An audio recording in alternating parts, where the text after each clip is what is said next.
Everyone's making a lot of money sourcing from China because of the lower cost. Well, China is not low cost anymore. Or for that matter, its cost is still lower, but it's increasing at a faster rate. There will come a point in time when China, you're doing things in China not because of the cost rate anymore. But what China gives is scale, right? Cost or without cost. If you've got a scalable business, you need a place to scale. Now, Australia has 11 million working population. In any industry, we can't scale. But what we do have is the ecosystem that's a little bit more advanced at the moment.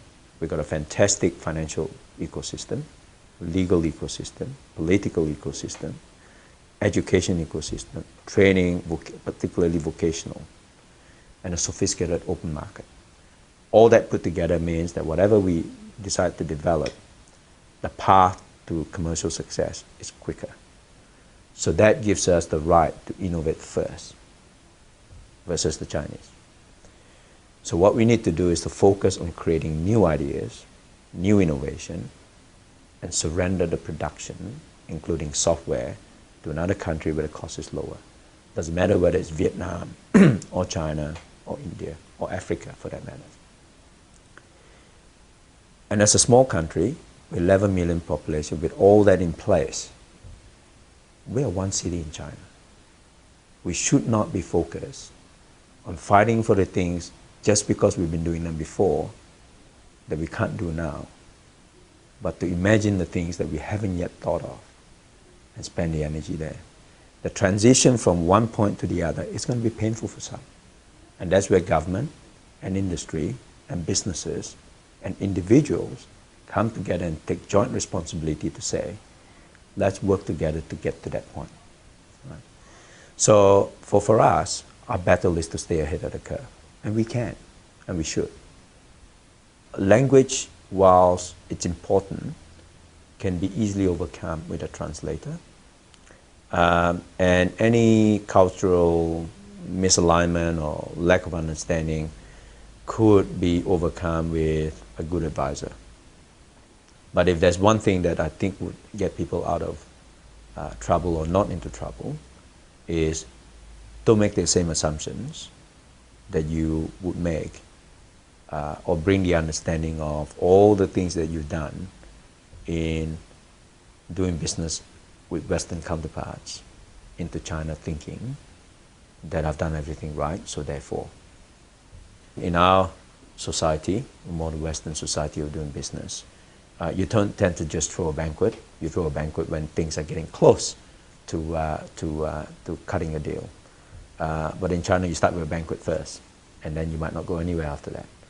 I think, first of all, you need to understand who is the decision maker.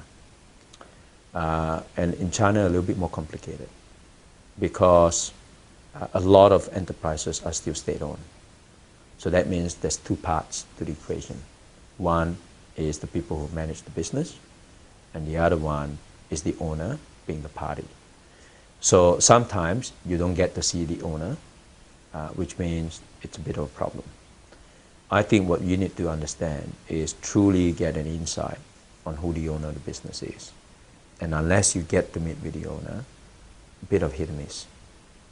So I think networking is important. I think sometimes people don't understand the power of joining the dots. So you might think it's not a good, I don't think I need to go and meet up with this inbound delegation from Canada or New Zealand or whatever. You just never know that sometimes the New Zealanders have a better way of doing things than Australians. So what I say is do your research and stretch your network out. And if you don't have it, if you are part of a particular industry, join an industry association. Be a bit more active involvement in that. State governments have got government business offices around the world, including China. Seek advice from them. Austrade, you might have to pay for it, but sometimes it helps you fast track that. And then talk to people who might be not directly in the industry, but in an adjacent industry. Well, you know what? I mean, success doesn't come easy, right? You got to do the hard yards. But do all the hard yards that you can before you even make the first trip. Is there a quicker way of making a buck? Probably. Just grow your market in your local environment in Australia, for example, or go to New Zealand and increase it by another 10%. But we're not talking about 10, 20, 50% increase. We're talking about 200, 500% increase when you get it right.